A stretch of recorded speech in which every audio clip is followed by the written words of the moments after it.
Comenzando con la serie de diseño preindustrial, es decir, todo aquello que tuvo que ver con la vida de la humanidad antes de la revolución industrial y sus consecuencias, vamos a trabajar en forma progresiva los distintos momentos de la historia, empezando por una generalidad que tiene que ver con la utilización de máquinas simples. ¿Qué son las máquinas simples y cómo fueron utilizadas en distintos momentos de la historia, de nuestra historia?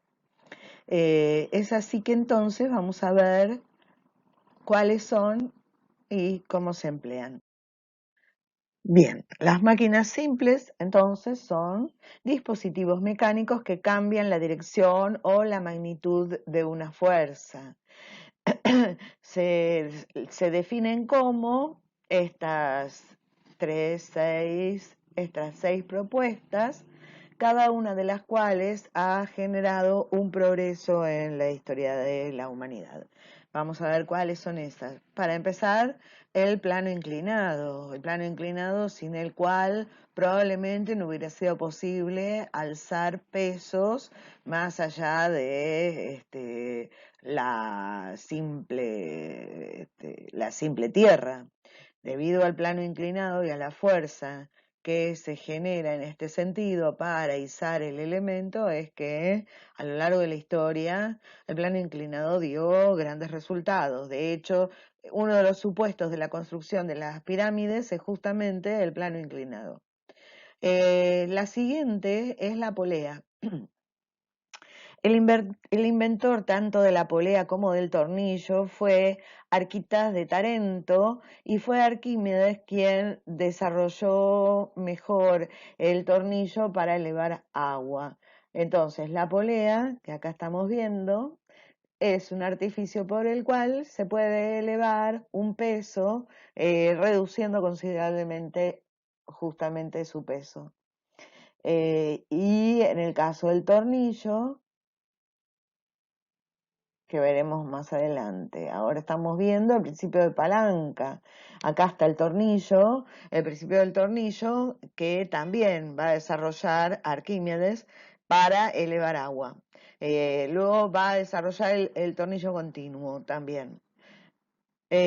Otro elemento es la palanca, sin la cual hubiera sido posible despegar y elevar pesos. Otro es el torno que vemos acá. El torno, particularmente la rueda giratoria, en este caso de piedra caliza, que es una base hueca que sirve para la fabricación de moldes de vasijas de cerámica. Es una antigua rueda de alfarero. Esa es, digamos, de las primeras. Luego va a haber una complejización de los tornos y bueno, y de todas estas máquinas. Y por último, la cuña que, bueno, ahí está el torno y la cuña, que, bueno, en este caso el hacha sirve de cuña y sirve justamente para hendir o separar las distintas partes. Las cuñas, por ejemplo, de madera, humedecidas, fueron un factor determinante a la hora es uno de los supuestos del cortado de piedras desde los egipcios. Por lo tanto, las cuñas también son fundamentales. Vamos a ver entonces qué tal todo esto en la navegación y los distintos tipos de navegación de la antigüedad. En este caso estamos viendo de los egipcios.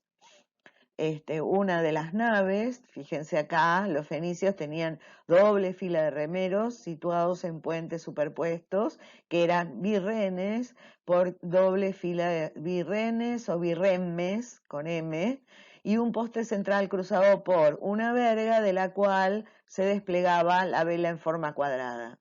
Este es de los fenicios, con los cuales con estos barcos navegaron todos los mares, y este elemento siempre fue diseñado como un elemento de ataque, porque esto va por debajo de la línea de flotación, y el barco enemigo se da cuenta del efecto directamente.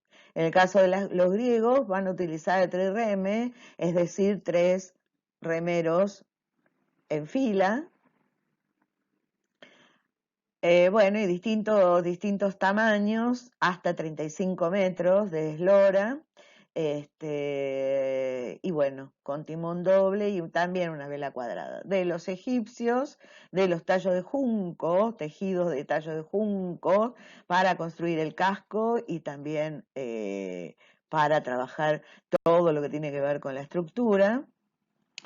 Bueno, acá decíamos, tenemos trireme, pero también habrá cuatrirremes y quinquerremes, que tienen que ver acá una quinquerreme, que tienen que ver con la cantidad de remeros que están al mismo tiempo ocupando el mismo espacio en planta, sería uno arriba del otro y generando una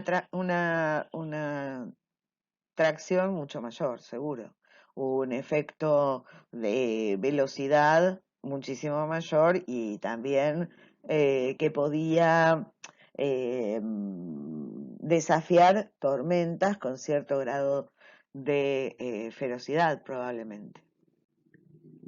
Todos estos trabajos se hicieron con encuentros que están contenidos en estos. Estos son los encuentros, todos los tipos de encuentros y de uniones sin clavos ni tornillos que hubo a lo largo de mucho tiempo en la humanidad, especialmente antes de la industrialización. Justamente estos encuentros, estas uniones tienen que ver con fuerza, pero también tienen que ver con que absorben todos los efectos, todos los esfuerzos a los que están sometidos las piezas, porque justamente por la propia forma generan la imposibilidad de despiece, la traba perfecta por forma.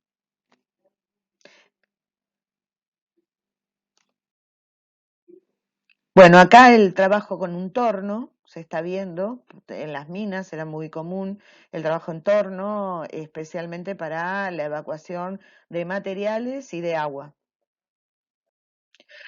Acá del Partenón de Atenas, esto está en el museo del Partenón, en realidad de la Acrópolis, esta grúa, acá distintos nombres y distintas funciones que tienen estas grúas. Árgano es una grúa para subir piedras, estos son árganos, ¿no? Piedras y mucho peso. Malacate es una máquina usada en minas con un tambor en lo alto y palancas abajo. Y cabrestante es un torno de eje vertical que sirve para mover piedras y que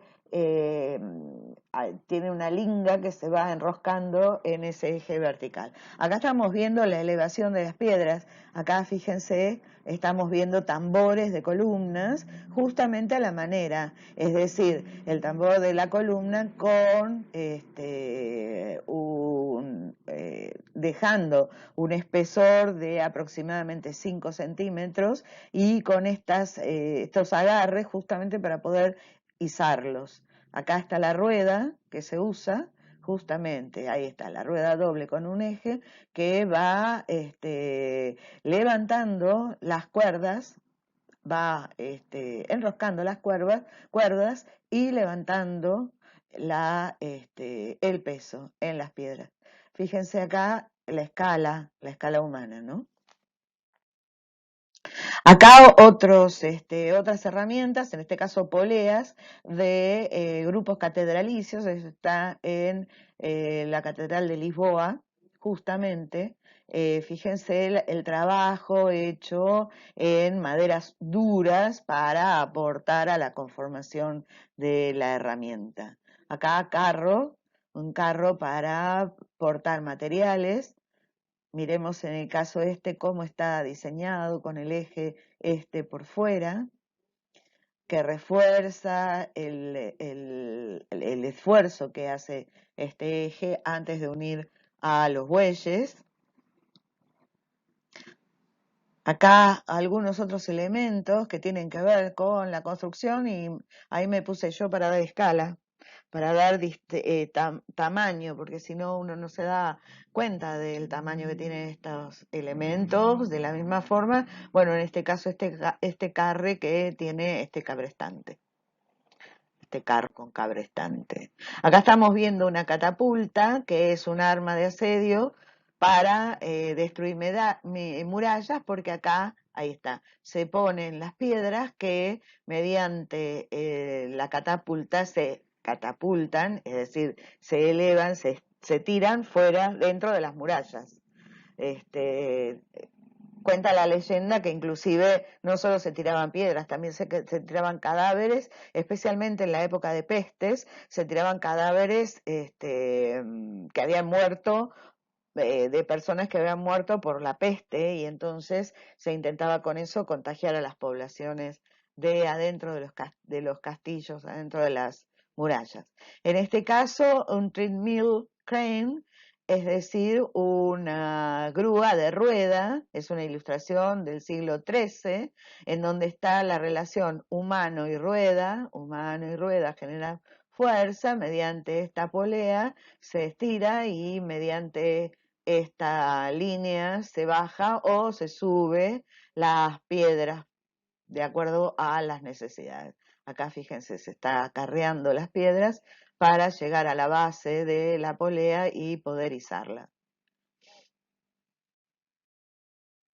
Por supuesto, inefable, los molinos, si bien estos son molinos más modernos, pero de todos modos el principio del torno verifica en el molino justamente en el trabajo de raspado que generan las piedras de molino entre sí, en donde se va, de esa manera se va este, generando la harina en el caso del molino harinero, ¿no? Que son estos. Bueno, hasta acá llegamos con esta introducción. Tiene que ver con el diseño preindustrial, es decir, todo aquello que se hizo antes de la revolución industrial del siglo XVIII. Bueno, nos estamos viendo. Hasta la próxima.